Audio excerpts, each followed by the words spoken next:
Students, आज हम start करेंगे चैप्टर 11 फॉरेन एक्सचेंज रेट, जो कि आपके मैक्रो इकोनॉमिक्स का चैप्टर है। और इससे पहले हमने बैलेंस ऑफ पेमेंट के वीडियो बनाए हैं, साथ ही साथ नेशनल इनकम के कैलकुलेशंस के, जीडीपी किस तरीके से कैलकुलेट करते हैं, basic terms of national income. यदि आपने अभी तक वो वीडियोस नहीं देखे हैं तो आप चैनल पे प्लेलिस्ट में जाके 12th मैक्रो इकोनॉमिक्स में आप सारे वीडियोस देख सकते हैं, काफी हेल्पफुल रहेंगे आपके लिए। साथ ही साथ आप लिंक पे, जो डिस्क्रिप्शन पे लिंक दी है, उस पर डायरेक्टली क्लिक करके उन वीडियोस पे जा सकते हैं। तो आज हम देखते हैं इसमें बैलेंस फॉरेन एक्सचेंज रेट। हमारा फॉरेन एक्सचेंज रेट के लिए हमें सबसे पहले समझना होगा फॉरेन एक्सचेंज होता क्या है। तो फॉरेन एक्सचेंज का मतलब क्या होता है? फॉरेन एक्सचेंज मतलब क्या होता है कि एक तरीके से जो हमारी डोमेस्टिक करेंसी है उसके कंपैरिजन में जो एक फॉरेन करेंसी होती है, उस फॉरेन करेंसी को हम क्या बोलते हैं? फॉरेन एक्सचेंज बोलते हैं। It refers to all currencies other than domestic currency of a given country. तो फॉर एग्जांपल, जैसे इंडिया की जो डोमेस्टिक करेंसी है वो है रुपीज, और यदि हम बात करें डॉलर की, पाउंड की, है ना, तो ये जो भी करेंसीज फॉरेन कंट्रीज की होंगी, ये सारे हमारे क्या हो जाएंगे? फॉरेन एक्सचेंज हो जाएंगे। इसके बाद हम बात करते हैं रेट की। रेट का मतलब होता है at which they are exchange, मतलब कि एक कंट्री की जो करेंसी है वो दूसरी कंट्री की करेंसी से किस तरीके से एक्सचेंज होती है। तो it refers to the rate at which one country's currency या at is one currency is exchange for the other, मतलब एक कंट्री की करेंसी दूसरी कंट्री की करेंसी से किस रेट पे एक्सचेंज होती है, उस रेट को आप बोलते हो फॉरेन एक्सचेंज रेट। ये क्या रिप्रेजेंट करता है? It represent price of a one currency in terms of another currency, मतलब एक कंट्री एक की जो करेंसी है उसकी जो प्राइस है in comparison to other country currency. जैसे हम बात करें $1 की, तो यदि $1 जैसे अभी भारत का जो रुपया है उसके 83 के रुपीस के बराबर, तो इसका मतलब है यदि आपको $1 परचेस करना होगा या $1 का कुछ सामान खरीदना होगा तो आपको 83 रुपीस की पेमेंट करनी होगी। तो ये होता है फॉरेन एक्सचेंज रेट।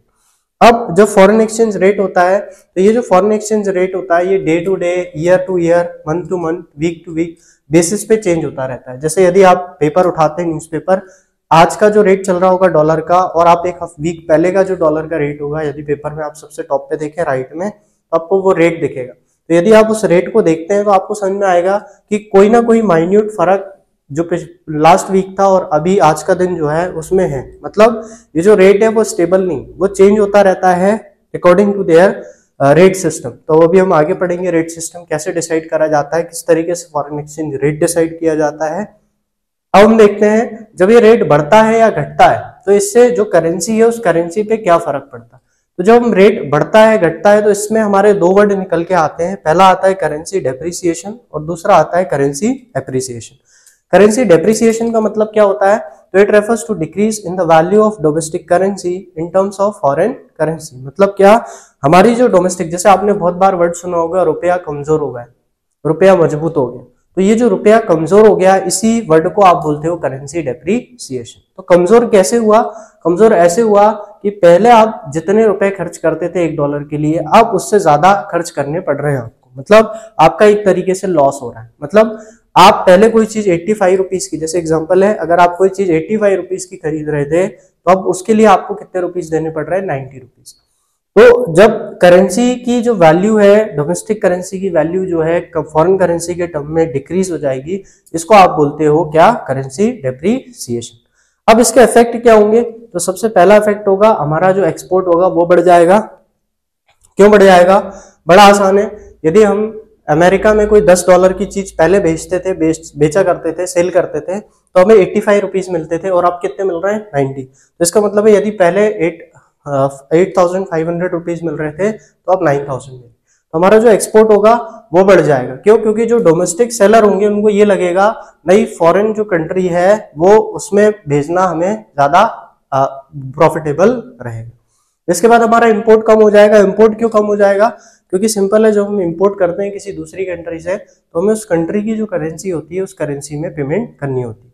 तो जब हम फॉरेन कंट्री की करेंसी के उस पे पेमेंट करेंगे, रेट पे पेमेंट करेंगे, और यदि वो रेट महंगा हो जाता है, मतलब हमारी करेंसी डिवैल्यू, मतलब एक तरीके से डिप्रिशिएट हो जाती है, तो उसके लिए हम क्या करेंगे? अपना इंपोर्ट कम कर देंगे। क्योंकि पहले हमें जो 85 रुपीज देने पड़ रहे थे, अब हमें कितने देने पड़ेंगे? 90 रुपीज। तो बड़ा आसान है, जो आपका एक्सपोर्ट बढ़ेगा और इंपोर्ट कम होगा तो आपकी जो नेशनल इनकम होगी, आपकी जो एनएनपीएफसी होगी, या आपकी जो एक तरीके से फॉरेन कंट्री के साथ जो आपका ट्रेड होगा वो सरप्लस में होगा। मतलब आपकी जो नेशनल इनकम है वो भी क्या होगी, इंक्रीज होगी।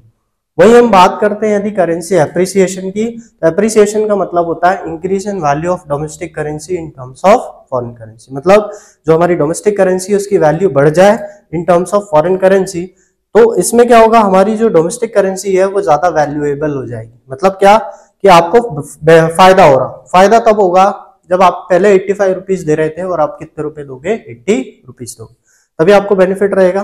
तो इसका इफेक्ट क्या होगा, आपका इफेक्ट ये होगा हमारा इंपोर्ट बढ़ जाएगा। इंपोर्ट क्यों बढ़ जाएगा, क्योंकि अब आपको बाहर से कोई चीज यदि कमोडिटी आप परचेस करते हो तो वो रिलेटिवली चीपर पड़ेगी, पहले से कम पड़ेगी, और जब पहले से वो चीज कम पड़ेगी तो आप क्या करोगे, इंपोर्ट ज्यादा करोगे। दूसरा आपका एक्सपोर्ट कम हो जाएगा। एक्सपोर्ट इसलिए कम हो जाएगा क्योंकि पहले से अब आपको 5 रुपए कम मिलेंगे यदि आप फॉरेन कंट्री में उस चीज को बेचते हो, तो आपका जो एक्सपोर्ट होगा वो क्या हो जाएगा, कम हो जाएगा। तो बड़ा इजी है, यदि आपका इंपोर्ट बढ़ जाता है मतलब आपकी पेमेंट्स बढ़ जाती हैं, और आपका एक्सपोर्ट मतलब आपकी रिसिप्ट्स कम हो जाती हैं, तो आपकी जो नेशनल इनकम होगी वो क्या हो जाएगी, कम हो जाएगी। तो इसका जो इफेक्ट होगा वो क्या होगा, डिक्रीज इन नेशनल इनकम। तो इसमें हमने क्या क्या देखा, इसमें हमने देखा फॉरेन एक्सचेंज क्या होता है, जो डोमेस्टिक करेंसी उसके अलावा जो भी करेंसीज होंगी उसको हम फॉरेन एक्सचेंज कहते हैं। दूसरा रेट, एक करेंसी दूसरी करेंसी के टर्म में कितने रुपए में एक्सचेंज होती है उसको आप फॉरेन एक्सचेंज रेट कहते हैं। डेप्रिसिएशन, डेप्रिसिएशन मतलब decrease in value of domestic currency in terms of foreign currency, और appreciation increase in value of domestic currency in terms of foreign. दोनों को आपको फायदे और नुकसान के तौर पे देखना है। नुकसान आपको तब होगा जब आप पहले कम पैसा दे रहे थे, अब ज्यादा देना पड़ रहा है। फायदा तब होगा जब आप पहले ज्यादा पैसे दे रहे थे, अब कम पैसे देने पड़ रहे हैं। तो सिंपल है, पहले आप 85 दे रहे थे, अब 90, तो नुकसान डेप्रिसिएशन। पहले आप 85 दे रहे थे, अब आपको 80 देना है, फायदा तो एप्रिसिएशन। बात करते हैं types of foreign exchange rate के बारे में कि कितने तरीके से हम फॉरेन एक्सचेंज का जो रेट है उसको डिसाइड करते हैं। सबसे पहले हम बात करते हैं fixed exchange rate system, flexible और मैनेज। 3 रेट आप सिस्टम होते हैं जिसमें गवर्नमेंट क्या करती है, फॉरेन एक्सचेंज रेट को डिसाइड करती है।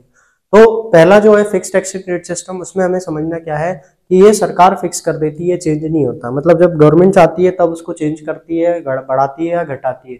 तो जिसको हम टर्म देते हैं डेप्रिसिएशन एप्रिसिएशन ना देके डिवैल्यूएशन और रिवैल्यूएशन, इसको हम आगे डिटेल में पढ़ेंगे। Exchange rate is fixed by government, सबसे पहला फिक्स्ड एक्सचेंज रेट में। दूसरा बेसिक पर्पस क्या होता है इसका, स्टेबिलिटी। क्योंकि क्या होता है जब एक करेंसी ज्यादा फ्लक्चुएशन नहीं होता करेंसी में, तो जो फॉरेन इन्वेस्टर्स होते हैं वो क्या करते हैं, वो इन्वेस्ट करते हैं। मतलब एक तरीके से जो फॉरेन ट्रेड है या जो फॉरेन इन्वेस्टर्स हैं उनका जो करेंसी होगा, करेंसी सिस्टम है, उसमें फेथ बनता है। इसके बाद गवर्नमेंट हैज टू मेड, अब क्या होता है जब आप एक स्टेबिलिटी चाहते हो, मतलब आप क्या चाहते हो कि आप मार्केट में जो इफेक्ट हो रहा है वो आपकी करेंसी को अफेक्ट नहीं करे। तो जब मार्केट में जो चीजें अफेक्ट होंगी वो आपकी करेंसी को अफेक्ट नहीं करे, तो आप क्या करते हो उस केस में एक लार्ज रिजर्व क्रिएट करके रखते हो फॉरेन करेंसी का, ताकि यदि किसी तरीके का फ्लक्चुएशन आता है तो आप उस फ्लक्चुएशन को स्टेबलाइज कर सको विद योर रिजर्व्स। इसमें under this system each country keeps value of currency fixed in some terms of external value. अब क्या होता है, हर कंट्री कुछ एक्सटर्नल वैल्यू पे अपनी करेंसीज को क्या करती है, फिक्स करती है। अब एक्सटर्नल वैल्यू क्या हो सकती है, गोल्ड हो सकती है, सिल्वर हो सकती है ना, ये सारी चीजें आपकी एक्सटर्नल वैल्यू हो सकती है। इसमें आपके 2 टर्म्स इंपॉर्टेंट है, एक है पैगिंग और एक है पैरिटी वैल्यू। पैगिंग का मतलब होता है when value of domestic currency is tied to the value of another currency. मतलब एक फॉरेन करेंसी के टर्म में उसको फिक्स कर दिया गया है, मतलब वो इतना चल रहा है तो ये हमारा इतना रेट रहेगा, that is called as pegging. और पैरिटी वैल्यू का मतलब है या तो अदर करेंसी के फॉर्म में या तो गोल्ड के टर्म में आप जब करेंसी का जो रेट सिस्टम होता है उसको फिक्स कर देते हो, उसको आप क्या कहते हो, फिक्स्ड एक्सचेंज रेट सिस्टम या पैरिटी, उसके अंदर की वैल्यू पैरिटी वैल्यू। दूसरा आता है हमारा flexible exchange rate system. Flexible मतलब जो मार्केट फ्लक्चुएशन हो रहा है उसके हिसाब से जो आपका रेट होगा वो डिसाइड होगा। तो एक्सचेंज रेट जो डिटरमाइन करेगा वो क्या करेगा, forces of demand and supply. तो डिमांड और सप्लाई जो फोर्स होंगे वो डिसाइड करेंगे, तो डिमांड और सप्लाई डिसाइड करेंगे कि जो एक्सचेंज रेट है वो क्या होगा। Currency in the foreign exchange market, इसको हम किस नाम से जानते हैं, इसको हम फॉरेन एक्सचेंज रेट के नाम से भी जानते हैं या free exchange floating exchange rate के नाम से भी जानते हैं या फ्री एक्सचेंज रेट सिस्टम के नाम से भी जानते हैं। अगला हमारा आता है manage floating, third type. Manage floating में आपका फिक्स्ड भी होगा और फ्लेक्सिबल भी होगा, मतलब जो मार्केट फोर्सेस हैं वो डिसाइड करेंगे रेट, मगर यदि किसी तरीके का फ्लक्चुएशन होता है या किसी तरीके की अनस्टेबिलिटी होती है तो जो सेंट्रल बैंक होगा, जैसे हमारे केस में आरबीआई, इन्फ्लुएंस करेगा किसको, एक्सचेंज रेट को, और वो डिसाइड करेगा इंटरवेन करके कि क्या रेट होना चाहिए।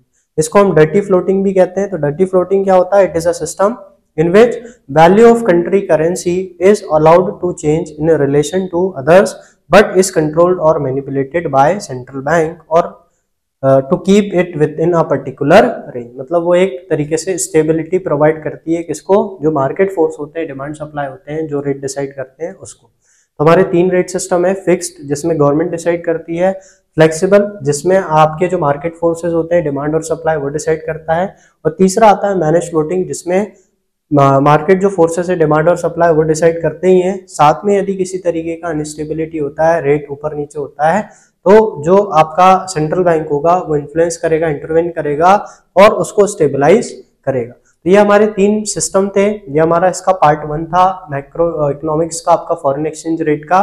इसके बाद आपका पार्ट 2 में हम डिस्कस करेंगे डिवैल्यूएशन, रिवैल्यूएशन, और ये तीनों जो टाइप्स हैं आपके, इनके जो डीमेरिट्स और मेरिट्स हैं। साथ ही साथ इसके बाद किस तरीके से फॉरेन एक्सचेंज रेट डिटरमाइन होता है मार्केट में, है ना, और टाइप्स ऑफ जो आपके फॉरेन एक्सचेंज मार्केट होंगे। तो अगर आपको ये वीडियो अच्छा लगा तो आप अगर चैनल पे नए हैं तो इसको चैनल को सब्सक्राइब करें। साथ ही साथ आप अपने साथ वाले जो क्लासमेट्स हैं उनको भी वीडियो शेयर करके नॉलेज शेयर करें। Thank you.